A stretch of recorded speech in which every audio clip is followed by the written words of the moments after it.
Hello guys, in this video I'm going to show you how to change the language in the AirAsia application. The first thing you need to do is enter the app. After you have done that and you are in the home page, you should look in the upper left corner and you will see there symbol with your initial. Press on it. After doing so, you have to scroll all the way down and here you will find the settings option.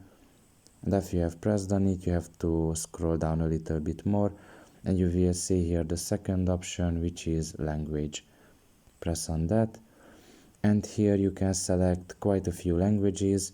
I can say that is a lot, but some of the well-known languages can be selected here.